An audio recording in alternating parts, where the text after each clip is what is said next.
Hello दोस्तों, आपका स्वागत है हमारे चैनल चैंपियन ज़ैद पर। मैं हूं आपका दोस्त मोहम्मद ज़ैद। और दोस्तों, आज हम लोग पढ़ने जा रहे हैं साइंस 1 का 7th chapter, that is lenses. तो लास्ट लेक्चर में हम लोगों ने रिफ्रैक्शन ऑफ लाइट पढ़ा और देखा कि कैसे अलग अलग ऑब्जेक्ट लाइट को रिफ्रैक्ट कर सकते हैं। तो उन्हीं अलग अलग ऑब्जेक्ट में से एक है लेंस। इवेंचुअली जो 6th और 7th लेसन है वो एक ही है, दोनों को एक ही में दिया था पहले, बट लेंथ बहुत ज़्यादा था तो इसलिए इसको 2 पार्ट में डिवाइड कर दिया गया। तो लेंस में रिफ्रैक्शन ऑफ लाइट से जुड़े हुए कॉन्सेप्ट्स हैं। तो रिफ्रैक्शन ऑफ लाइट अगर आपका क्लियर होगा तो ही आप लोग लेंस अच्छे से समझ पाओगे। तो चलिए लेंस शुरू करते हैं। सबसे पहले हम लोगों ने पिछले साल पढ़ा था मिरर के बारे में रिफ्लेक्शन ऑफ लाइट में, बट वो उसी चैप्टर में हम लोगों ने पूरा पढ़ लिया था। But this year we are going to study separately both concepts. So first we have study the refraction of light, now we are going to study about the lenses. So first of all tell me what is lens. तो lens होता क्या है दोस्तों, और आपके आजू बाजू lens कहाँ कहाँ दिख रहा है? तो सबसे पहले तो आपके चश्मे में दिख रहा है अगर आपने पहना है तो, प्रोजेक्टर में लेंस दिखता है, कैमरे में लेंस दिखता है, माइक्रोस्कोप, टेलीस्कोप, हर जगह आपको लेंस दिखेगा। तो लेंस का मतलब क्या होता है? Lens is a transparent medium bound by two surfaces.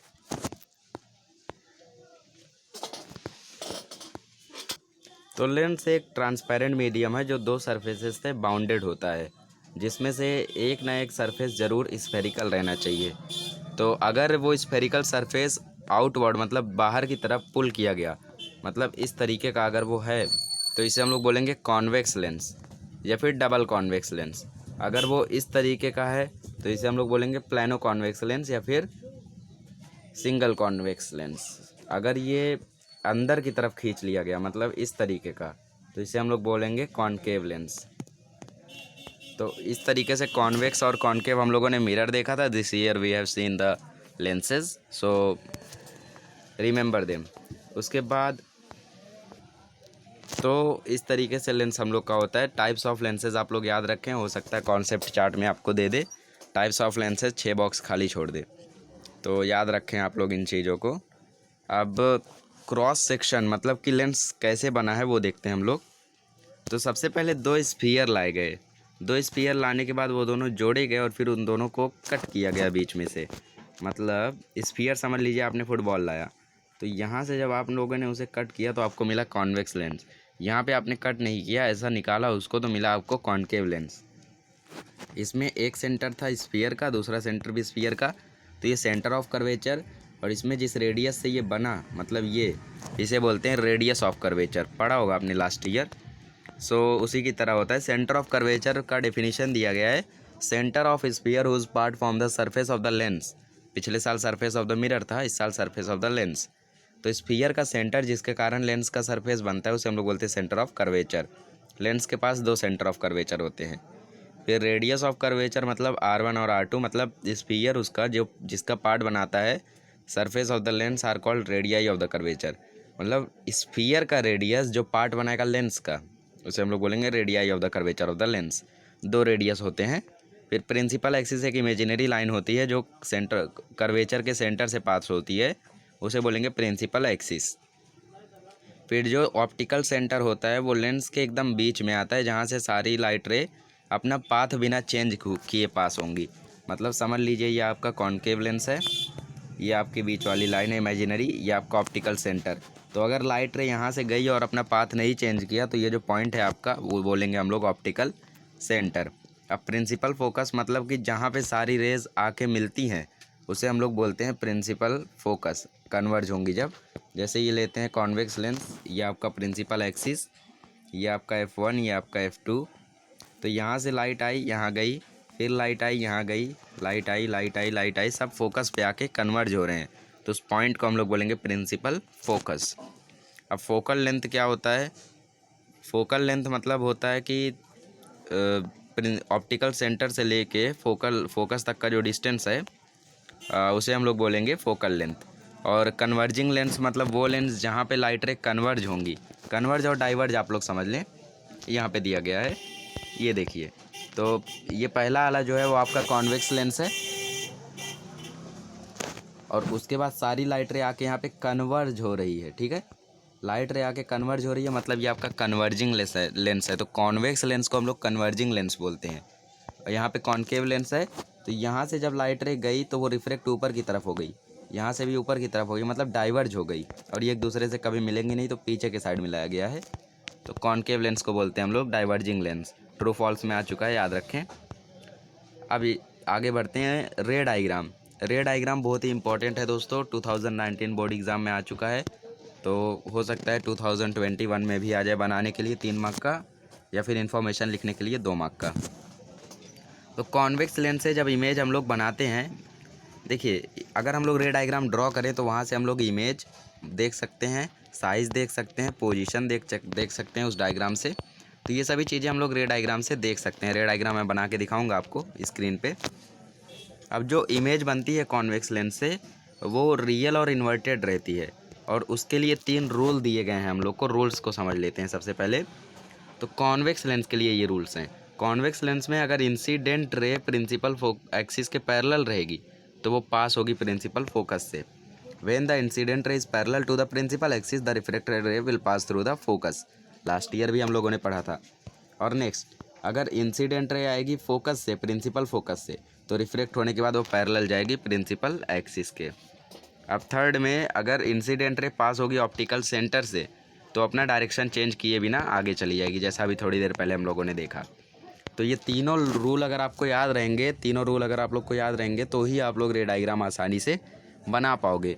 वरना फिर आप लोग रे भेजोगे, फिर कहीं से भी पास कर दोगे, यहाँ से पास होगा या यहाँ से पास होगा, फिर थोड़े समय बाद आपको डाउट आएगा कि यार ये फोकस से ही क्यों पास हो रहा है। तो ऐसे डाउट्स आएंगे, इसीलिए आप लोग रूल को अच्छे से याद रखें।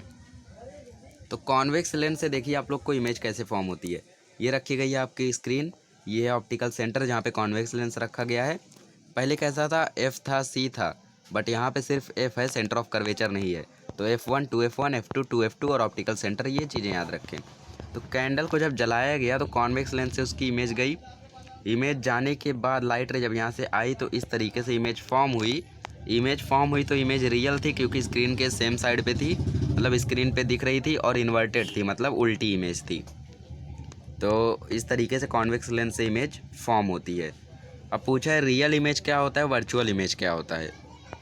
तो रियल इमेज वो दोस्तों जब इंसिडेंट रेज सही में एक दूसरे से मीट करेंगी, मतलब जैसा कि आप लोग को यहाँ पे दिखाया गया है, इंसिडेंट रे आई, यहाँ पे मीट हुए, तो मीट हुए मतलब ये रियल इमेज बनी। अब यहाँ पे डाइवर्ज हो गए, फिर पीछे हम लोगों ने ज़बरदस्ती मीट कराया, तो इसे हम लोग बोलेंगे virtual image. When the incident ray are appear to be meeting they are called as virtual image. when the incident ray is actually meet, actually और appear मतलब ऐसा लगता है कि मीट कर रहे हैं, एक्चुअली मतलब असल में मीट कर रहे हैं। तो दोनों चीज़ों को याद रखें, रियल और वर्चुअल इमेज का डेफिनेशन आपको आ सकता है। अब कॉन्वेक्स लेंस से देखिए किस तरीके से रे डायग्राम से बनाया गया है। रे डायग्राम हम लोग सीखेंगे, फिलहाल आप लोगों को 3 रूल याद रहने चाहिए, उसके बाद ही हम लोग रे डायग्राम कर पाएंगे। तो रियल और वर्चुअल में आपको फ़र्क समझ में आया, तो चलिए रे डायग्राम बनाते हैं। तो सबसे पहले मैं लेंस बनाता हूँ। ये है मेरा लेंस कॉन्वेक्स, फिर ये जा रहा है प्रिंसिपल एक्सिस, ये है मेरा F1, ये है मेरा F2, ये है मेरा 2F2 और ये है मेरा 2F1। तो पहला बोला है इन्फिनिटी पे है ऑब्जेक्ट, मतलब पता नहीं कहाँ पे है। इन्फिनिटी को हम लोग इस साइन से भी डिनोट कर सकते हैं। तो पता नहीं कहाँ है ऑब्जेक्ट, मुझे मालूम नहीं है, तो लाइट रे को मैं सिर्फ सीधा ही ला सकता हूँ। लाइट रे को मैं सिर्फ सीधा ही ला सकता हूँ, क्योंकि मुझे मालूम ही नहीं है वो कितना ऊपर है, कितना दूर है, कहाँ पे है। तो लाइट रे सीधी आई गई फोकस से। फिर मैं ऑप्टिकल सेंटर से ला सकता हूँ क्या लाइट रे को, क्योंकि मुझे मालूम ही नहीं है वो कहाँ है, तो मैं फिर से यहीं से लाऊंगा, फिर वो जाएगा फोकस से, फिर यहीं से लाऊंगा, फिर जाएगा फोकस से, फिर यहीं से लाऊंगा, फिर जाएगा फोकस से। तो इस तरीके से अगर आप लोग देखोगे तो यहाँ पे एक पॉइंट इमेज बनी है जो आपको दिखेगी भी नहीं, मैग्नीफाइंग ग्लास से देखोगे तो दिखेगी। तो इमेज कहाँ पे बनी, इमेज बनी F2 पे, और इमेज का साइज़ कैसा है, पॉइंट इमेज है। और कॉन्वेक्स लेंस से जब भी इमेज बनेगा, तो कुछ एक्सेप्शन है, उस एक्सेप्शन के अलावा जब भी इमेज बनेगा वो बनेगा रियल और इन्वर्टेड। मतलब अगर लेंस के इस साइड बना, मतलब इस साइड अगर लेंस के बना तो वो रहेगा रियल और इन्वर्टेड। अगर लेंस के इस साइड बना तो रहेगा वर्चुअल और इरेक्ट। वो हम लोग देखेंगे अभी नेक्स्ट में। तो फिलहाल इन्हीं चीज़ों को याद रखें। अभी सेकंड बोला है बियॉन्ड 2F1। तो बियॉन्ड 2F1 हम लोगों को दिया गया है ऑलरेडी। तो यहाँ पे देखें, ये आपका रे डायग्राम बियॉन्ड 2F1 वाला। तो 2F1 के पीछे ये आपका ऑब्जेक्ट है जिसको हम लोग सीधा एरो से डिनोट करते हैं, पहली रे हम लोगों ने पास कराई, पास हुई F2 से। दूसरी रे हम लोग ऑप्टिकल सेंटर से पास करा सकते हैं क्योंकि हमें मालूम है कि ऑब्जेक्ट कहाँ है। इन्फिनिटी पे मालूम नहीं था तो सिर्फ सीधी रे भेज सकते हैं। उसके बाद जब हम लोगों ने ऑप्टिकल सेंटर से पास कराया तो वो रेज़ यहाँ पे मिली, तो जहाँ पे मिली वो हम लोग का हो जाएगा इमेज। इमेज देखिए आप लोगों को नीचे की तरफ फॉर्म हुआ है, मतलब इन्वर्टेड। अगर ऊपर की तरफ फॉर्म होता तो इरेक्ट, और इस साइड फॉर्म हुआ है मतलब राइट साइड फॉर्म हुआ है, तो मतलब ये कौन सा इमेज है, real image. Left side form होता तो वर्चुअल इमेज। तो इस तरीके से रे डायग्राम हम लोग ड्रॉ करते हैं। तो नेक्स्ट रे डायग्राम ड्रॉ करते हैं। नेक्स्ट रे डायग्राम बोला है जब 2F1 पे होगा ऑब्जेक्ट।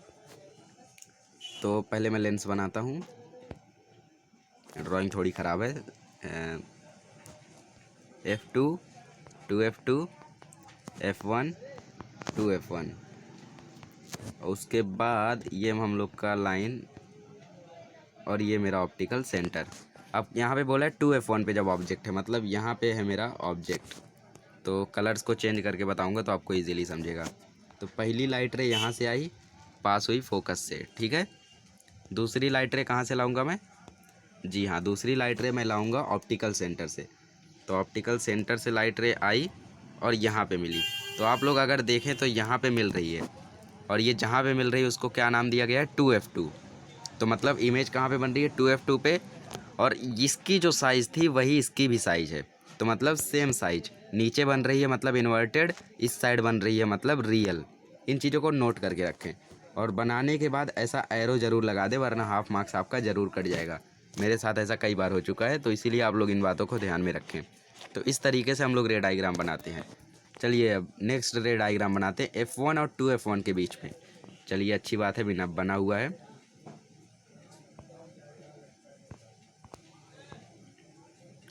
हाँ, F1 और 2F1 के बीच में जब रहेगा तो कैसा बनेगा,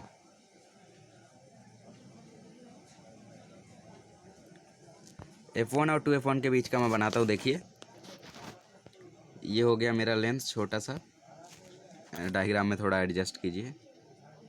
ये हो गया मेरा ऑप्टिकल सेंटर, ये आ रहा है प्रिंसिपल एक्सिस। ये हो गया F2, ये हो गया 2F2, ये हो गया F1, ये हो गया 2F1। ठीक है, इतना क्लियर है। इन चीज़ों को तो एकदम रट्टा मार लीजिए कि ये चीज़ यहाँ है वो चीज़ वहाँ है। अब कहाँ पे बनाना है, F1 और 2F1 के बीच में, मतलब यहाँ पे मैं रखूँगा ऑब्जेक्ट को। ये मेरा ऑब्जेक्ट है ऊपर की तरफ, मतलब इरेक्ट है, सीधा है। अब मैं लाइट रे पास कराता हूँ। तो पहली लाइट रे मैं पास कराता हूँ। पहली लाइट रे यहाँ से गई, यहाँ से जाने के बाद वो पास हुई F2 से। क्यों पास हुई F2 से, क्योंकि वो पैरेलल थी। और फिर दूसरी लाइट रे यहाँ से गई ऑप्टिकल सेंटर से और पास हुई यहाँ से।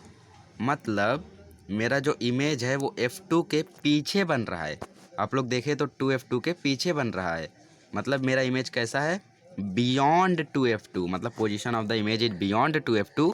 और अगर हम लोग इसकी साइज़ देखें और इसकी साइज़ देखें तो ये बड़ा है, मतलब लार्जर, या फिर बिग भी आप लोग लिख सकते हो अपनी भाषा में।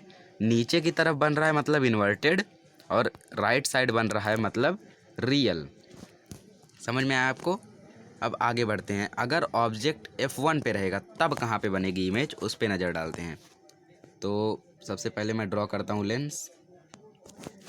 ये आई सीधी लाइन प्रिंसिपल एक्सिस, ये आया ऑप्टिकल सेंटर, ये आया F2, ये आया 2F2, ये आया F1, ये आया 2F1। ठीक है, इतनी चीज़ें क्लियर हैं। तो अब मेरा ऑब्जेक्ट जो है वो है F1 पे, मतलब यहाँ पे मेरा ऑब्जेक्ट है। तो ऑब्जेक्ट जहाँ पे है वहीं से लाइट रे छोड़ी जाएगी। तो चलिए यहाँ से लाइट रे मैं भेज रहा हूँ, ये गई F2 से। ठीक है, अब मेरा दूसरा जो लाइट रे है वो जाएगा ऑप्टिकल सेंटर से। अब यहाँ पे क्या हुआ, लाइट रे तो मिली ही नहीं। यहाँ पे देखेंगे तो ये लाइट रे और ये लाइट रे पैरेलल जा रही हैं, दोनों के बीच का डिस्टेंस सेम है। तो मतलब ये लाइट रे ऐसे सीधी चली जाएंगी चली जाएंगी चली जाएंगी, फिर एक पॉइंट आएगा जहाँ पे मिलेंगी। वो जो पॉइंट होगा उसको हम लोग बोलेंगे इन्फिनिटी, क्योंकि भाई ये तो पैरेलल जा रही हैं। जैसे रेल की पटरियाँ कभी नहीं मिलती हैं, उसी तरीके से ये भी कभी नहीं मिलेंगे। बट हम लोग ऐसा अज्यूम करके चल रहे हैं कि कभी ना कभी तो मिल ही जाएंगे, तो इसे हम लोग इसीलिए बोलते हैं इन्फिनिटी। तो इमेज कहाँ बनेगी, इन्फिनिटी पे। और अगर आप लोग सोचिए ये पैरेलल जा रहा है तो ये प्रिंसिपल एक्सिस से कितना दूर होता चला जा रहा है। तो इमेज और प्रिंसिपल एक्सिस जितना दूर जाएंगे उतना ही इमेज बड़ा होता जाएगा। तो इमेज जो बनेगा वो वेरी लार्ज बनेगा। रियल रहेगा और इन्वर्टेड रहेगा। अब अगर ऑब्जेक्ट F1 और ऑप्टिकल सेंटर के बीच में है तो किस तरीके का बनेगा, ये देखिए यहाँ पे दिखाया गया है आपको। तो ये रहा हम लोग का कॉन्वेक्स लेंस, ये रहा आपका प्रिंसिपल एक्सिस, ये रहा आपका लेंस, ये रहा आपका ऑप्टिकल सेंटर। तो सबसे पहले F1 और O के बीच में रखा गया ऑब्जेक्ट को, एक लाइट रे यहाँ से पास कराया सीधा गया, एक लाइट रे यहाँ से पास कराया ऐसा गया। अब क्या लगता है इन्फिनिटी पे इमेज बन जाएगा? मुझे नहीं लगता है, क्योंकि ये पैरेलल नहीं जा रहे, एक दूसरे से दूर जा रहे हैं, तो ये मिलने वाले कभी नहीं हैं। तो साइंटिस्टों ने सोचा कि भाई ये आगे जाके नहीं मिलेंगे, क्यों ना इन्हें पीछे ले आके मिला दिया जाए। तो पीछे इसीलिए लाइट रे को ले आया गया और इसको भी थोड़ा सा एक्सटेंड किया गया। जब एक्सटेंड किया गया तो पता चला यहाँ पे वो लाइट रे मिल रहे हैं। तो on the same side of the lens हमें इमेज मिलेगी, और अगर लेफ़्ट साइड में इमेज मिली तो वो इमेज होगी वर्चुअल। वर्चुअल का मैंने बताया जब अपीयर होती है कि मिल रही है, यहाँ पे अपीयर हो रही है, एक्चुअली नहीं मिल रही है, ये हम लोग ज़बरदस्ती मिला रहे हैं, तो ये वर्चुअल है और सीधी इमेज बनी है जैसा ऑब्जेक्ट था, तो इसीलिए इसे हम लोग बोलेंगे इरेक्ट। और साइज़ वेरी लार्जर, क्योंकि बड़ा है ऑब्जेक्ट से। तो इस तरीके से कॉन्वेक्स लेंस से इमेज बनती है। अब आपके मन में डाउट आएगा कि कॉन्वेक्स लेंस से तो इमेज बनाओ, कॉन्वेक्स लेंस से कैसे बनेगी इमेज? तो चलिए देखते हैं।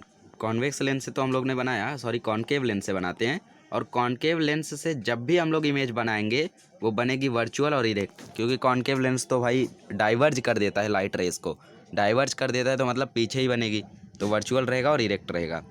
तो चलिए कॉनकेव लेंस से बनाते हैं इमेज को।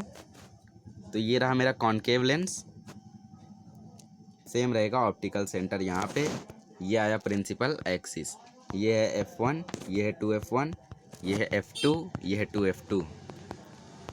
अब उसके बाद सबसे पहला है इन्फिनिटी पे अगर ऑब्जेक्ट है तो सबसे पहली लाइट रे यहाँ से आएगी, फिर डाइवर्ज हो जाएगी, ये लाइट रे यहाँ से आएगी, डाइवर्ज हो जाएगी। तो डाइवर्ज होने के बाद हम लोग उसे पीछे मिला सकते हैं, जैसा हम लोगों ने उधर किया था। तो हम लोगों ने जब पीछे मिलाया, रुकिए आपको डिफरेंट कलर से बताता हूँ, सिर्फ लेंस बनाता हूँ ग्रीन कलर से ताकि आप लोगों को अच्छे से समझे।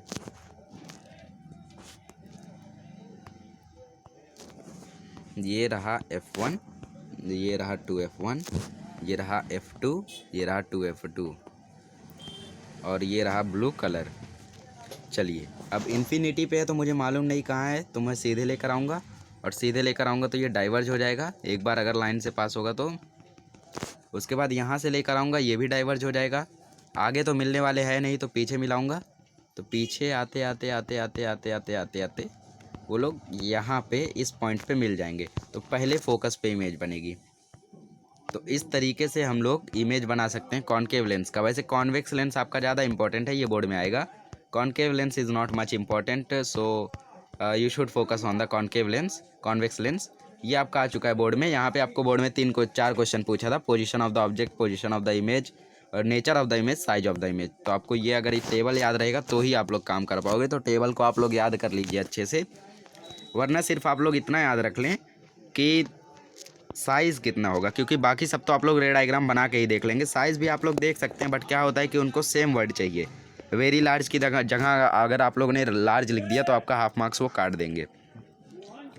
तो कॉनकेव लेंस से इसी तरीके से होता है। अभी दूसरा बोला है कि anywhere between optical centre and infinity और ऑप्टिकल सेंटर के बीच में कहीं से भी, तो वो डायग्राम यहाँ पे बना हुआ है, आप लोग देख सकते हैं। तो इसका इमेज बना F1 पे। अब आइए देखते हैं कार्टेशियन साइन कन्वेंशन। तो साइन कन्वेंशन मतलब कि कौन सा ऑब्जेक्ट पॉजिटिव नेगेटिव, ये हमें न्यूमेरिकल में यूज़ होगा। तो अगर ऑब्जेक्ट ऊपर की तरफ है तो उसका जो साइन होगा वो पॉजिटिव होगा, ऑब्जेक्ट नीचे की तरफ है तो नेगेटिव होगा। तो ऊपर मतलब पॉजिटिव, नीचे मतलब नेगेटिव, और राइट साइड में बना तो पॉजिटिव, लेफ्ट साइड में बना तो नेगेटिव। तो वही यहाँ पे बताया गया है। कॉनकेव के लिए, कॉन्वेक्स के लिए ये था। अब कॉनकेव में कैसा है, कॉनकेव में भी सेम है, ऊपर रहेगा तो पॉजिटिव, नीचे रहेगा तो negative, left side negative, right side positive. तो यही था कार्टेशियन साइन कन्वेंशन। और उसके हिसाब से जब हम लोग ऑब्जेक्ट को रखते हैं तो ऑब्जेक्ट हमेशा ये साइड रहेगा, इमेज ज़्यादातर यहीं फॉर्म होगी, और ये आपका ऑब्जेक्ट होगा, ये आपका इमेज होगा, यही बताया गया है। और हम लोगों को लेंस फार्मूला दिया गया है जिससे हम लोग निकालेंगे position of the image, size of the image, ये सब। तो ये फार्मूला है आपका। जो V होता है, V का मतलब होता है डिस्टेंस ऑफ द इमेज, ये सब आप लोग नोटबुक में लिखते चलिए। यू जो होता है वो होता है distance of the object, focal length मतलब एफ, इसको हम लोग बोलते हैं लेंस फार्मूला, और उसको एक्सप्रेस इस तरीके से किया जाता है। और ऑब्जेक्ट की हमेशा डिस्टेंस नेगेटिव होती है, ये बात को ध्यान में रखें। फिर मैग्नीफिकेशन मतलब कि कितना ज़्यादा हाइट होगा, कितना ज़्यादा उसको हम लोग जूम कर पाएंगे, कितना ज़्यादा बड़ा होगा, वो मैग्नीफिकेशन होता है। तो पहला मैग्नीफिकेशन का फॉर्मूला H2/H1, दूसरा V/U, तो दोनों m सेम है, तो H2/H1 = V/U। तो इस तरीके से सिमिलर करके एक और नया फार्मूला आया था। फिर power of the lens, lens का पावर क्या होता है, हम लोग पूछते हैं ना कि भाई कितने पावर का चश्मा लगा है तुझे, तो वो ही, तो capacity of a lens to converge और diverge the incident rays is called its power. मतलब एक लेंस की कितनी कैपेसिटी है कि वो कन्वर्ज कर पाए या डाइवर्ज कर पाए, उससे हम लोग बोलते हैं पावर। और पावर डिपेंड होती है फोकल लेंथ पे, मतलब power is directly proportional to focal length. Focal length ज़्यादा होगा तो पावर भी ज़्यादा होगा, इसीलिए इसका फॉर्मूला है power is equal to 1/, focal length. तो पावर निकालने बोला तो ये फॉर्मूला लगाएं, फोकल लेंथ निकालने बोला तो 1/p लगाएं। तो पावर, फोकल लेंथ का जो यूनिट होता है वो होता है मीटर, और पावर का जो यूनिट होता है वो होता है डायोप्टर। तो अब कॉम्बिनेशन ऑफ द लेंस देखते हैं। लेंस को अगर हम लोग कंबाइन करें तो उसका टोटल पावर हो जाएगा P = P1 + P2 + P3, इसी तरीके से लास्ट में Pn। मतलब जितने भी लेंस के पावर होंगे सभी को आपको ऐड करना है, तो आपको टोटल पावर मिल जाएगा। अभी उसका टोटल फोकल लेंथ निकालना है, तो ये फार्मूला आपको लगाना है। बाई चांस आपको एग्जाम में आया 2 फोकल लेंथ दिया है 2 लेसन का, और बोला है दोनों कॉन्टैक्ट में रखे गए हैं, तो उसका टोटल फोकल लेंथ निकालो, तो आपको ये फार्मूला लगाना है, जिससे आपको टोटल फोकल लेंथ मिल जाएगा। अब यहाँ पे कुछ न्यूमेरिकल्स आपको सॉल्व किए गए हैं, तो मैं इसको सेपरेटली लेक्चर रखूँगा, जैसा कि मैं हर बार बोलता हूँ, तो उसी में हम लोग पढ़ेंगे। अब हम लोग थोड़ा अपनी आँखों के बारे में जान लेते हैं और फिर आगे पढ़ते हैं। तो सबसे पहले हमारी आँखें, ह्यूमन आई, 5 मार्क का क्वेश्चन आ चुका है 2020 बोर्ड एग्ज़ाम में। बी केयरफुल, डायग्राम आप लोग इतने अच्छे से रट्टा मार लीजिए कि कभी भूलिए ही मत। तो आपका ये ह्यूमन आई है गाइस। ह्यूमन आई में जो लेंस होता है वो लेंस होता है कॉन्वेक्स लेंस, जो होता है क्रिस्टलाइन। और जो आइरिस होता है, आइरिस हमारी आँखों को देता है कलर। और आँखों का जो पहला पार्ट होता है वो होता है कॉर्निया। और आँखों पे जहाँ पे लाइट सेंसिटिव स्क्रीन होती है, मतलब जिसके कारण हम लाइट को सेंस कर पाते हैं, उसे हम लोग बोलते हैं रेटिना। ये हमारी मसल्स होती हैं, ऑप्टिक डिस्क, ऑप्टिक नर्व। तो हम लोग इसको अच्छे से पढ़ते हैं तभी समझ पाएंगे। तो एक थिन ट्रांसपेरेंट कवर होता है ह्यूमन आई पे, जिसको हम लोग बोलते हैं कॉर्निया। लाइट वहाँ से जाती है और maximum amount of incident light outer surface of cornea पे कलेक्ट हो जाती है। और डार्क फ्लैशी स्क्रीन होती है कॉर्निया के पीछे, जिसको बोलते हैं आइरिस। आइरिस हमारी आँखों में कलर इम्पार्ट करता है। और colour of the iris is different for different people. Iris का कलर सभी के लिए एक नहीं होता, किसी के आइरिस का कलर ब्लू होता है, किसी के आइरिस का कलर वाइट होता है, तो अलग अलग हो सकता है थोड़ा, किसी का ब्लैक ही होता है।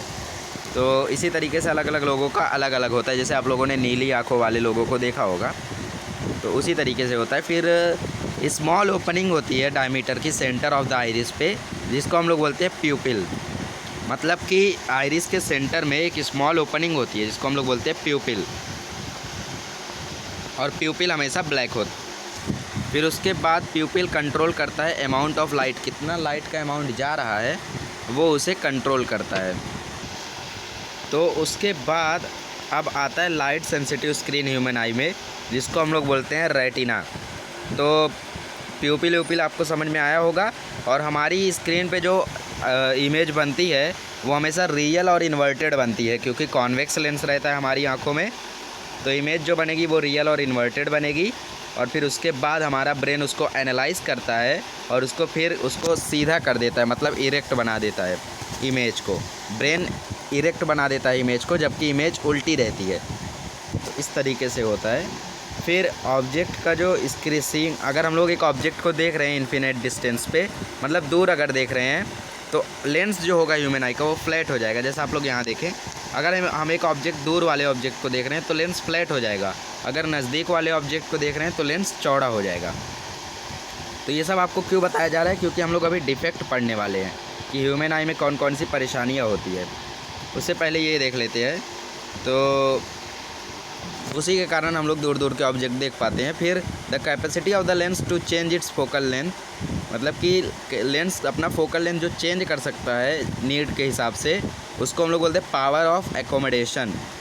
Although elastic lens can change its focal length to increase और decrease, it can not do so beyond the limit, मतलब ज़्यादा ये नहीं कर सकता, एक लिमिटेशन है, उससे ज़्यादा ये नहीं कर सकता है। अब यहाँ जो आपको बॉक्सेस में दिए जाते हैं वो आपके लिए सबसे ज़्यादा इम्पॉर्टेंट होते हैं, महत्वपूर्ण होते हैं। तो इसमें बोला है कि एक नियर मिनिमम डिस्टेंस जहाँ से हमारी आंखें बिना प्रेशर के सामने वाली चीज़ को देख पाएँ, वो डिस्टेंस होती है 25 सेंटीमीटर, मतलब near point of the I is 25 centimetre. और फारदेस्ट डिस्टेंस, मतलब कि हम लोग अगर 25 सेंटीमीटर से नज़दीक करके किसी ऑब्जेक्ट को देखेंगे, आप ही अपने हाथ को एकदम नज़दीक करके देखो तो आपको लगेगा कि आपको हेडेक हो रहा है, सर में दर्द हो रहा है, या थोड़ा सा अजीब सा लगेगा, ऐसा लगेगा कि स्ट्रेस आता है एक्चुअली उसके वजह से लेंसेज पे, तो इसीलिए वो ऐसा होता है। तो नियर पॉइंट कितना होता है 25 सेंटीमीटर। और जब हम लोग इन्फिनिट डिस्टेंस पे देखते हैं तो उसको हम लोग बोलते हैं फार पॉइंट ऑफ द आई। और फार पॉइंट ह्यूमन आई का कितना होता है इन्फिनिटी, मतलब अलग अलग इंसान अलग अलग दूरी तक देख सकते हैं, कुछ लोग बहुत ही ज़्यादा दूर तक देख सकते हैं, कुछ लोग नहीं देख सकते, कुछ लोग चश्मा लगा कर देख सकते हैं। तो आई बॉल का जो डायमीटर होता है वो होता है 2.4 सेंटीमीटर, और लेंस जो अपना फोकल लेंथ चेंज करता है उसकी वजह से उसका डिफरेंट डिस्टेंस होता है डिफरेंट ऑब्जेक्ट्स के लिए। और अगर रिलैक्स स्टेट में है तो उसका ह्यूमन आई का फोकल लेंथ होता है 2 सेंटीमीटर, और जो फोकस होता है आई का वो होता है रेटिना पे। तो यहाँ पे बोला गया है कि एक बुक को आप लोग रीड करना चाहो दूर से, फिर एक को नज़दीक से। अगर आप लोग ज़्यादा नज़दीक से रीड कर रहे हो 25 सेंटीमीटर से कम में, तो आपको बहुत ही परेशानी होती है। और यहाँ पे इसलिए बताया गया कि एक इंसान अगर दूर से रीड कर रहा है तो उसको अगर नहीं दिख रहा है तो मतलब उसका आँख ख़राब है, उसको हाइपरमेट्रोपिया है, दूर का नहीं दिखता है। और अगर हाइपरमेट्रोपिया मतलब नज़दीक का नहीं दिखता है। और यहाँ पे बोला गया है कि फार मतलब दूर, मतलब नियर साइटनेस, मतलब नज़दीक का दिखेगा बट दूर का नहीं दिखेगा। अब यहाँ पे बोला है नज़दीक करके पढ़ो, नज़दीक करके नहीं पढ़ पा रहे हो, दूर करके पढ़ ले रहे हो, तो आपको हाइपरमेट्रोपिया है, मतलब नज़दीक का नहीं दिखता। तो वही यहाँ पे बोला गया है। हमारी आँखों को चेक करने के लिए क्वेश्चन दिए गए हैं, इससे बहुत सारे चोर पकड़े जाएंगे जो आप लोग बता नहीं रहे हैं कि उनकी आँखें ख़राब हैं। तो किस तरीके से डिफ़ेक्ट होते हैं ह्यूमन आई में और फिर उसको किस तरीके से करेक्ट किया जाता है, किस तरीके से ठीक किया जाता है, वो ही हम लोग पढ़ने जा रहे हैं नेक्स्ट कॉन्सेप्ट में। तो सबसे पहला बोला है नियर साइटनेस, जिसको हम लोग दूसरा नाम बोल सकते हैं मायोपिया। आप लोग मायोपिया याद रखें तो बेटर रहेगा, वरना बाद में कंफ्यूज हो जाएंगे, बोलेंगे नियर साइटनेस मतलब नज़दीक का नहीं दिखता, तो इस तरीके से कंफ्यूज हो सकते हैं। बट याद रखें मायोपिया मतलब दूर का नहीं दिखता, हाइपरमेट्रोपिया मतलब नज़दीक का नहीं दिखता। तो डायग्राम को भी याद रखें तो भी इजीली हो जाएगा। तो सबसे पहले देखिए यहाँ पे ये है हमारी normal human I, figure A आपका नॉर्मल ह्यूमन आई है। इसको अगर आप लोग देखोगे तो इमेज यहाँ रेज यहाँ से आ रही हैं और फिर एकदम रेटिना पे फॉर्म हो रही हैं, ठीक है।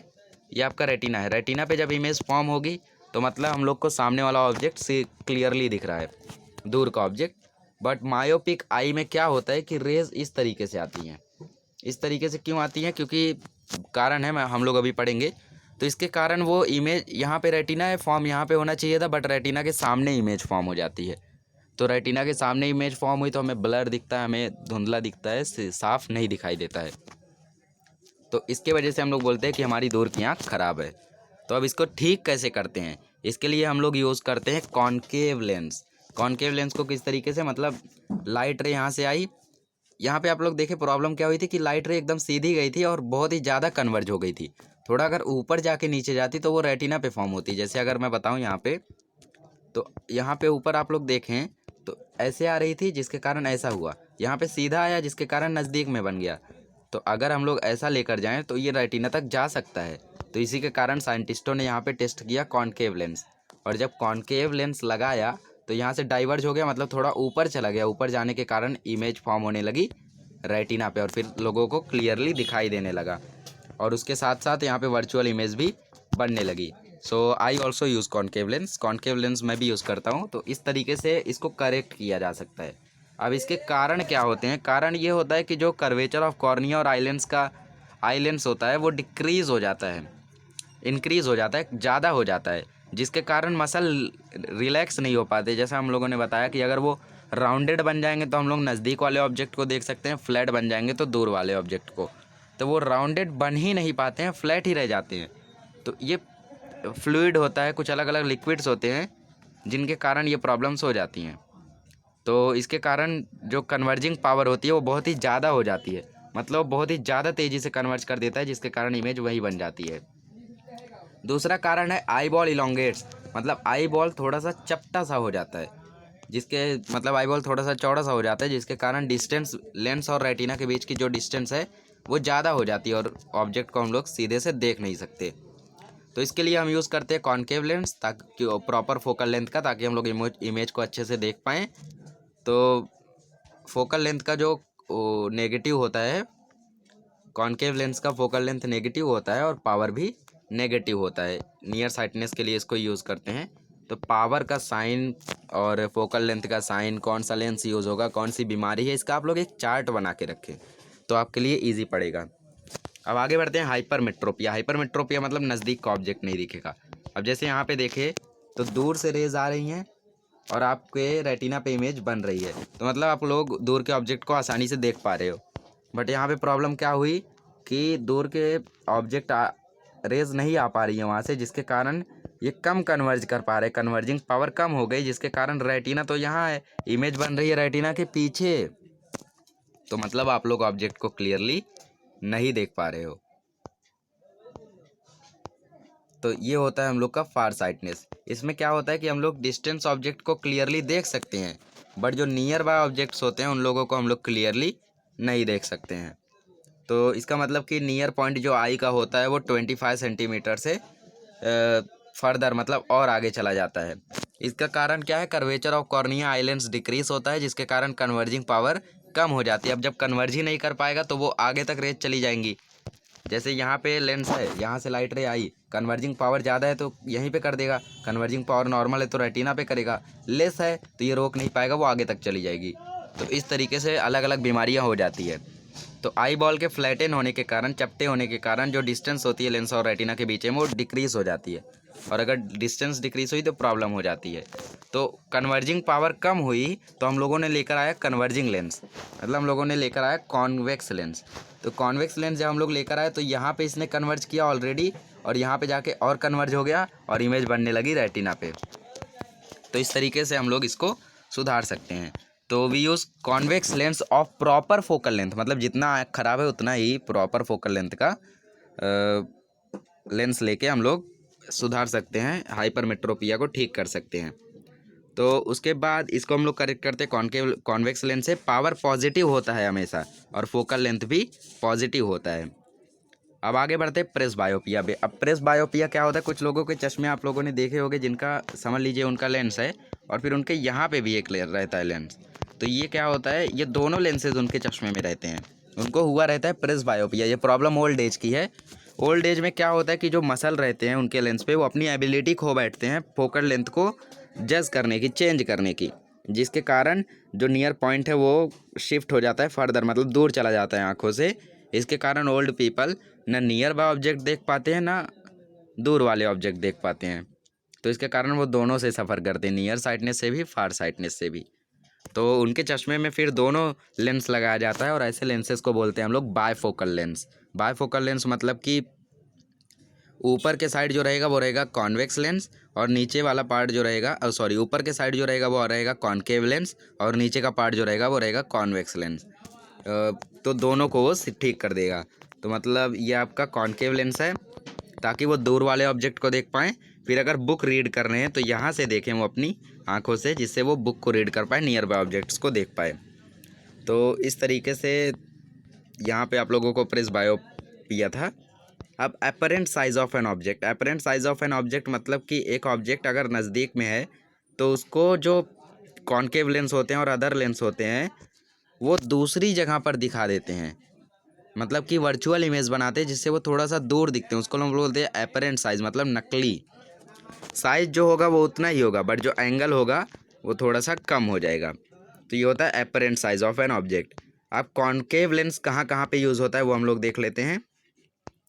तो कॉनकेव लेंस यूज़ होता है मेडिकल इक्विपमेंट में, जैसे डेंटिस्ट यूज़ करते हैं, और स्कैनर में यूज़ होता है, बाकी सब में कॉनकेव लेंस यूज़ होता है। सीडी प्लेयर में यूज़ होता है, लेज़र लाइट में यूज़ होता है, और फिर पीप होल मतलब जो दरवाजे में छोटा सा शीशा लगा रहता है जिससे जाकर देखते हैं कि बाहर कौन खड़ा है, उसको पीप होल बोलते हैं, तो वहाँ पे यूज़ होता है। स्पेक्टिकल्स चश्मों में यूज़ होता है, टॉर्च में यूज़ होता है, कैमरा, टेलीस्कोप और माइक्रोस्कोप में भी ये यूज़ होता है। तो यूजेस ऑफ कॉनकेव लेंस है, तो सिर्फ आप लोग को इतना याद रखना है, इतना ही लिखना है आप लोगों को, आगे नहीं लिखना है। अब आगे बढ़ते हैं uses of convex lens. Convex lens का यूजेस हम लोगों को थोड़ा लंबे में दिया गया है, तो हम लोग पढ़ेंगे फिर भी। तो कॉन्वेक्स लेंस जो होता है वो पहले यूज़ होता है सिंपल माइक्रोस्कोप में, मतलब सिंपल माइक्रोस्कोप में इसको यूज़ किया जाता है। क्यों यूज़ किया जाता है? ताकि हम लोग एक ऑब्जेक्ट को बड़े में देख पाए। मतलब सिंपल माइक्रोस्कोप आप लोग बोल सकते हो एक मैग्नीफाइंग ग्लास। मैग्नीफाइंग ग्लास आप लोगों को सिंपल माइक्रोस्कोप के प्रिंसिपल पर ही चलता है, उसी की तरह वो रहता है। तो convex lens with small focal length produces a virtual erect and bigger image of the object shown in the figure. जैसे आप लोग यहाँ पे ऑब्जेक्ट को देखें, तो ये आपका कॉन्वेक्स लेंस है। ऑब्जेक्ट को रखा गया F1 और ऑप्टिकल सेंटर के बीच में, जिसके कारण जो इमेज बनी वो पीछे बनी और उससे बड़ी बन गई। और ये तो छोटा मतलब कि मैग्नीफाइंग ग्लास का दिखाया गया था। अब जब ऑब्जेक्ट को फोकस पे रख रहे हैं हम लोग, मतलब और थोड़ा सा दूर ले जा रहे हैं, जैसे मैग्नीफाइंग ग्लास आप लोग करीब में रखोगे तो ज़्यादा बड़ा नहीं दिखेगा, बट आप लोग जितना दूर ले जाओगे उतना वो बड़े होते जाएंगे। मतलब आप लोग ऑब्जेक्ट को फोकस के पास ले जा रहे हो। अब जब फोकस पे ले जाया गया तो इमेज और दूर तक जाएगी और बड़ी बनेगी, और लास्ट में वो इतनी बड़ी बन जाएगी, लगभग 20 गुना बड़ी। तो एक ऑब्जेक्ट की इमेज हम लोग 20 गुना बड़ा ऑब्टेन कर सकते हैं सिंपल माइक्रोस्कोप से। और इसको यूज़ किया जाता है वॉच रिपेयर द्वारा, मतलब वॉच रिपेयर जो घड़ियों को रिपेयर करते हैं, छोटे छोटे पार्टिकल्स जो होते हैं घड़ियों के, उनको देखने के लिए यूज़ करते हैं। फिर प्रीशियस जेम्स को टेस्ट करने के लिए और उनका जो डिफेक्ट होता है उनको फाइंड करने के लिए ये माइक्रोस्कोप का यूज़ होता है।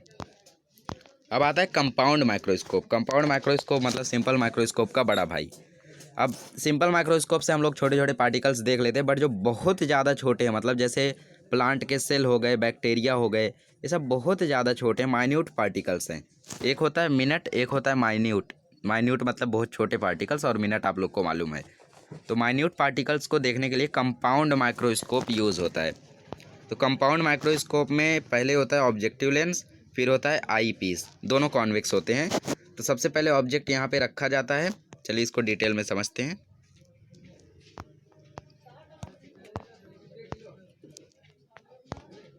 हाँ, तो यहाँ पे मैंने रखा ऑब्जेक्ट, पहली लाइट रे पास की यहाँ पे मिली, और फिर आई पीस से भी लाइट रे आ रही है वो यहाँ पे, और फिर उसके बाद यहाँ से जुड़ के वो आगे चली गई। आई पीस से लाइट आई, ऑब्जेक्टिव लेंस से लाइट आई, तो दोनों लाइट रे यहाँ पे मिले, यहाँ पे मिलने के बाद वो आगे गए और इमेज को बना दिया यहाँ पे। इमेज यहाँ पे देखो, ऑब्जेक्ट कितना छोटा था, इमेज कितना बड़ा बना। तो इस तरीके से कंपाउंड माइक्रोस्कोप से हम लोग इमेज बना सकते हैं। तो यहाँ पे थोड़ा सा पढ़ते हैं। Simple microscope is used to observe the small size objects, but minute object like blood cells of plants and animals and minute living being like bacteria cannot be magnified sufficiently by simple microscope। Simple microscope से हम लोग छोटे particles देख सकते हैं, but बहुत छोटे particles जो होते हैं जैसे सेल्स हो गए, ब्लड सेल्स हो गए, इन सभी को हम लोग नहीं देख सकते। तो कंपाउंड माइक्रोस्कोप्स यूज़ होते हैं इन सभी की स्टडी में। कंपाउंड माइक्रोस्कोप में दो कॉन्वेक्स लेंस होते हैं, एक होता है ऑब्जेक्टिव, एक होता है आई पीस। ऑब्जेक्टिव लेंस जो होता है उसका स्मॉलर क्रॉस सेक्शन होता है, मतलब कॉन्वेक्स तो होगा, बट कॉन्वेक्स कैसा होता है, ऐसा होता है, बट वो थोड़ा सा चपटा होगा, ऐसा होगा। तो आई पीस जो होता है उसका बिगर क्रॉस सेक्शन होता है और उसका फोकल लेंथ बड़ा होता है ऑब्जेक्टिव लेंस से, और उसका मैग्नीफिकेशन भी हायर रहता है। कंबाइंड इफेक्ट मतलब दोनों के कंबाइंड इफेक्ट, ऑब्जेक्टिव लेंस और आई पीस के दोनों के कंबाइनिंग इफेक्ट से हम लोग और बड़ी इमेज ऑब्टेन कर सकते हैं। तो इस तरीके से हम लोग बड़ी इमेज ऑब्टेन करते हैं कंपाउंड माइक्रोस्कोप से। तो image formed by the first lens act as a object, मतलब जो ऑब्जेक्ट से इमेज यहाँ पे बना, ये आपका इमेज बना, बट ये आई पीस के लिए ऑब्जेक्ट का काम करेगा। मतलब ये आई पीस के लिए ऑब्जेक्ट का काम करेगा। तो यहाँ पे ये ऑब्जेक्ट है, तो पहली लाइट रे आई यहाँ से, दूसरी लाइट रे आई यहाँ से, यहाँ पे आने के बाद वो यहाँ पे मिल गए। यहाँ से क्यों नहीं लाया हम लोग ने, क्योंकि ऑब्जेक्ट यहाँ नहीं यहाँ पे है। तो इस तरीके से हम लोगों ने जब लाइट रे को लाया, तो सबसे पहले यहाँ से लाइट रे गई, और फिर आगे चली गई, रिफ्लेक्ट हो गई। फिर एक लाइट रे यहाँ से रिफ्लेक्ट हो गई, फिर हम लोगों ने पीछे लाया तो वो यहाँ पे मिल गई और हम लोग को मिल गया इमेज। तो वही यहाँ पे बताया गया है कि पहले लेंस से जो इमेज बनी वो दूसरे लेंस के लिए ऑब्जेक्ट का काम करती है, और इस तरीके से हम लोग इमेज ऑब्टेन कर सकते हैं और बड़ी। अब टेलीस्कोप पढ़ते हैं। टेलीस्कोप जो होते हैं वो बहुत ही दूर के ऑब्जेक्ट्स को देखने के लिए यूज़ होते हैं, जैसे स्टार्स, प्लैनेट्स। इनको हम लोग एस्ट्रोनॉमिकल टेलीस्कोप बोलते हैं। मतलब एस्ट्रोनॉमिकल बॉडीज़ को देखने के लिए जो यूज़ होते हैं टेलीस्कोप, उसको एस्ट्रोनॉमिकल टेलीस्कोप हम लोग बोलते हैं। तो टेलीस्कोप दो टाइप के होते हैं, एक रिफ्रैक्टिंग टेलीस्कोप जिसमें सिर्फ लेंस यूज़ होगा, एक रिफ्लेक्टिंग टेलीस्कोप जिसमें दोनों यूज़ होगा। ये है आपका रिफ्रैक्टिंग टेलीस्कोप, जिसको हम लोग एस्ट्रोनॉमिकल टेलीस्कोप भी बोलते हैं। तो इसमें ऑब्जेक्टिव लेंस आई पीस से थोड़ा सा ज़्यादा चपटा रहता है, और फिर आई पीस यहाँ पे है आपका। तो सबसे पहले इन्फिनिटी मतलब प्लेनेट से जो भी आ रहा है लाइट रे वो आएगा, और फिर उसके बाद यहाँ पे मिल गया। यहाँ पे मिलने के बाद आई पीस से भी रेस गई, रेस जाने के बाद मतलब यहाँ से वो डाइवर्ज हुई, फिर पीछे लाया गया। यहाँ से जब पीछे लाया गया तो वो यहाँ पे और आगे जाके इमेज बना देते हैं। तो इमेज बनने के बाद हम लोगों को ऑब्जेक्ट दिख जाता है। तो size of the eyepiece is smaller than and its focal length is also less. Eyepiece इससे छोटा होता है और उसका फोकल लेंथ भी कम होता है। दोनों लेंस एक मेटालिक ट्यूब में फिट किए जाते हैं ताकि उनको फोकल लेंथ आसानी से हम लोग चेंज कर सकें। प्रिंसिपल एक्सिस जो बोथ लेंस का होता है वो स्ट्रेट लाइन सेम होता है दोनों का, और ऑब्जेक्टिव लेंस यूज़ करते हैं। सेम ऑब्जेक्टिव लेंस रहता है, बट जो आई पीस होता है वो थोड़ा सा डिफरेंट होता है। डिफरेंट आई पीस लगाएंगे तो डिफरेंट मतलब मैग्नीफिकेशन मतलब बड़ा और बड़ा ऑब्जेक्ट हम लोगों को मिल सकता है आई पीस के डिपेंडेंट पे। तो इस तरीके से ऑब्जेक्टिव लेंस मतलब एस्ट्रोनॉमिकल टेलीस्कोप वर्क करता है। अब कॉन्वेक्स लेंस यूज़ होता है ऑप्टिकल इंस्ट्रूमेंट में भी। ऑप्टिकल इंस्ट्रूमेंट मतलब कैमरा, प्रोजेक्टर, स्पेक्ट्रोग्राफ, इन सभी में यूज़ होता है। फिर स्पेक्टिकल्स मतलब चश्मों में भी ये यूज़ होता है। फिर अब बात करते हैं परसिस्टेंस ऑफ विज़न क्या होता है। परसिस्टेंस ऑफ विज़न, जैसे आप लोगों ने पंखे को देखा होगा। पंखा जब चलते रहता है तो हम लोग उसको देखते हैं तो हमें लगता है कि वो गोलाई में ऐसा है, कभी कभी तो लगता है कि वो रुका हुआ है। तो ऐसा क्यों लगता है हमें? वो पंखा घूमते हुए क्यों नहीं दिखाई देता है? ये आपका पंखा है, फैन रोटेट हो रहा है, हमें एक एक ब्लेड रोटेट होते हुए नहीं दिखाई देता है, हमें पूरे ब्लेड एकदम मिक्स्ड दिखाई देते हैं। ऐसा क्यों होता है? क्योंकि आप लोगों को लगता होगा कि बहुत तेज़ी से चलता है इसीलिए। नहीं नहीं, ऐसी बात नहीं है। पंखे की जो इमेज हमारी आंखों में बनती है किसी भी ऑब्जेक्ट की, बस पंखे की ही नहीं, किसी भी ऑब्जेक्ट की इमेज अगर हमारी आंखों में बनती है तो 1/16 सेकंड के लिए बनी हुई रहती है। मतलब 1 सेकंड का 16 से अगर हम लोगों को 1 सेकंड को डिवाइड करें तो चलिए डिवाइड करते 1/16, मतलब 0.06 सेकंड के लिए वो इमेज हमारी आंखों में बनी हुई रहती है। और 0.06 सेकंड बहुत ज़्यादा होते हैं दोस्तों। आप लोग अगर स्टॉप वॉच चलाओगे तो आपको दिखेगा वहाँ पे जब 60 हो जाएगा तो उसको 1/16 बोलेंगे। तो वहाँ पे ऑब्जेक्ट की जो इमेज है वो बनी हुई रहती है।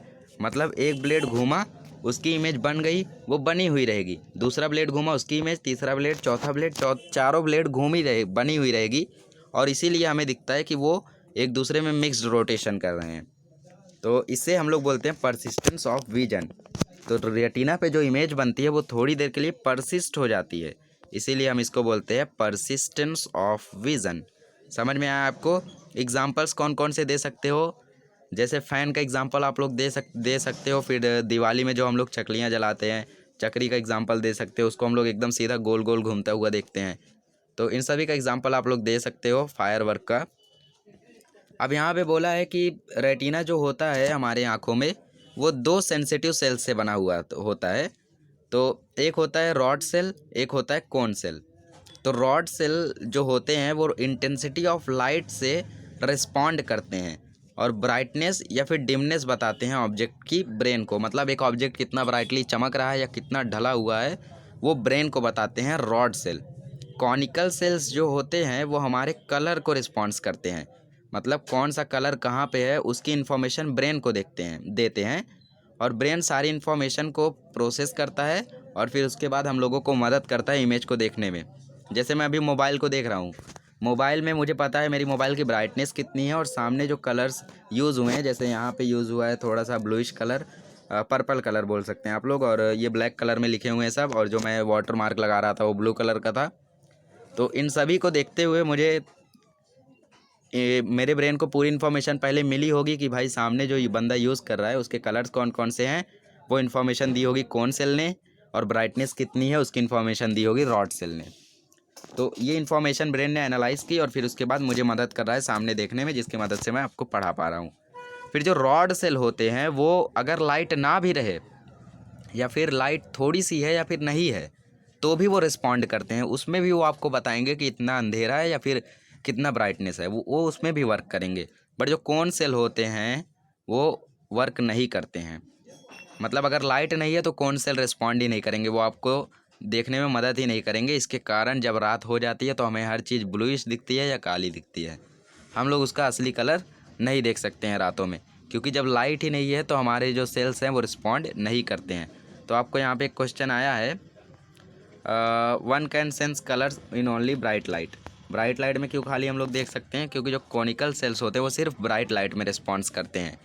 जैसे अभी मैं मोबाइल को एकदम लॉक कर दूं और फिर सिर्फ मोबाइल में देखो तो मुझे सिर्फ सब काला काला दिखेगा, और अगर ब्राइटनेस थोड़ी कम कर दूं तो भी मुझे वैसा ही दिखेगा। और अगर आप लोग अपने घर की लाइट बुझाकर थोड़ा सा देखते हो तो आप लोग को पूरा ब्लैकिश दिखेगा, ब्लूइश दिखेगा। आप लोग को असली कलर मालूम नहीं पड़ेगा कि नोटबुक का कलर क्या है या फिर टेक्स्ट बुक का कलर क्या है, वो आप लोग समझ ही नहीं पाओगे। तो इस तरीके से ये होता है।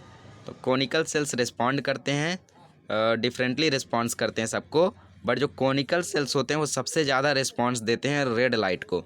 जब भी वो रेड लाइट को देखते हैं तो एकदम एक्साइटेड हो जाते हैं, उत्तेजित हो जाते हैं रेड लाइट की तरफ। इसीलिए जो बच्चे होते हैं उनको रेड कलर बहुत ही ज़्यादा पसंद होता है। मैंने बहुत सारे बच्चों से पूछा कि भाई तेरा फेवरेट कलर क्या है, सबसे जवाब मिलता है रेड। बट आगे जाके वो चेंज हो जाते हैं। बट शुरुआत में तो बच्चे जो रहते हैं उनको जो एक्साइट कराता है उसी को वो पसंद करते हैं। तो रेड लाइट हमें सबसे ज़्यादा एक्साइटमेंट देता है, तो इसीलिए रेड लाइट को हम लोग पसंद करते हैं। और सिग्नल्स में भी इसीलिए हम लोग रेड लाइट को यूज़ करते हैं, ताकि लोग रेड लाइट को ऑब्ज़र्व कर लें, उसे तुरंत देख लें। अब अगर रेड की जगह पर अगर आप लोग वहाँ पे यूज़ करो येलो लाइट तो उतना रिस्पॉन्स नहीं देंगे, बट अगर आप लोग रेड लाइट को यूज़ करो तो तुरंत रिस्पॉन्स देंगे। और रेड लाइट की वेवलेंथ भी ज़्यादा होती है, जिसके लिए वो लेज़र लाइट में भी यूज़ होता है। तो रेड कलर का सेंसेशन सबसे तगड़ा होता है। तो कॉनिकल सेल्स जिसके ख़राब हो जाते हैं वो लोग कलर को नहीं देख सकते या फिर कलर को डिस्टिंग्विश नहीं कर सकते कि कौन सा कलर कौन से कलर का है। ऐसे पर्सन को हम लोग बोलते हैं कलर ब्लाइंड। कलर ब्लाइंड मतलब कि ब्लाइंड मतलब तो अंधे हो गए, बट कलर ब्लाइंड है, कलर को सिर्फ सेंस नहीं कर सकते, बाकी सब ठीक रहता है। Apart from not being able to distinguish between different colour their eyesight is normal. मतलब कि कलर को सिर्फ डिस्टिंग्विश नहीं कर सकते, आई साइट तो नॉर्मल रहती ही है। और ये एक्स क्रोमोसोम की वजह से होती है, ये जेनेटिक बीमारी है, कलर को ना रिस्पॉन्ड करने वाली। अगर पेरेंट्स को है तो हो सकता है चाइल्ड को भी हो जाए, एक्स क्रोमोसोम की वजह से होता है। तो ये आपका एक्सरसाइज में कुछ न्यूमेरिकल्स है, डिफरेंट लेक्चर रखूँगा उसमें आपको बताऊँगा। और दोस्तों सैम्पल पेपर्स आपके रेडी हो चुके हैं, साइंस 1 के, साइंस 2 के भी रेडी हो चुके हैं, इंग्लिश के भी कुछ बना लिया हूँ, और अब बाकी सारे सब्जेक्ट्स के भी तैयार हैं। तो आप लोग बढ़िया से जून या जुलाई तक आप लोग सारे मैथ्स के और साइंस के और सोशल साइंस के ये सब्जेक्ट को तो आप लोग ख़त्म ही कर दो दोस्तों, क्योंकि इंग्लिश हिंदी मराठी इनमें ज़्यादा आपको कुछ करना नहीं है बस, बट आप थोड़ा सा उसमें प्रैक्टिस करो। Just you need to practise the writing skill as well as some grammar को आप लोग थोड़ा सा लर्न कर लो, थोड़ा सा समझ लो, तो आप लोग उसको भी ईजिली कर सकते हो। बाकी फोकस आपको साइंस पे करना है, साइंस 1 और साइंस 2। और दोस्तों अगर आपको कोई भी डाउट है तो आप लोग कमेंट बॉक्स में लिखें। वैसे मैं अभी नए नए वीडियोज़ बनाऊँगा जिसमें मैं आपको अलग अलग कॉन्सेप्ट अलग अलग वीडियो में बताऊँगा। जैसे सिंपल माइक्रोस्कोप का अलग वीडियो, कंपाउंड माइक्रोस्कोप का अलग वीडियो, इस तरीके से। तो जो भी आपका डाउट रह जाता है फिर वो वीडियो आप लोग ओपन करके डाउट को क्लियर कर सकें। So I am trying my best for you, you should also response, you should subscribe my channel. तो मिलते हैं नेक्स्ट वीडियो में पढ़ेंगे 8th चैप्टर मेटलर्जी, और देखते ही देखते साइंस 1 भी हम लोगों का ख़त्म हो जाएगा।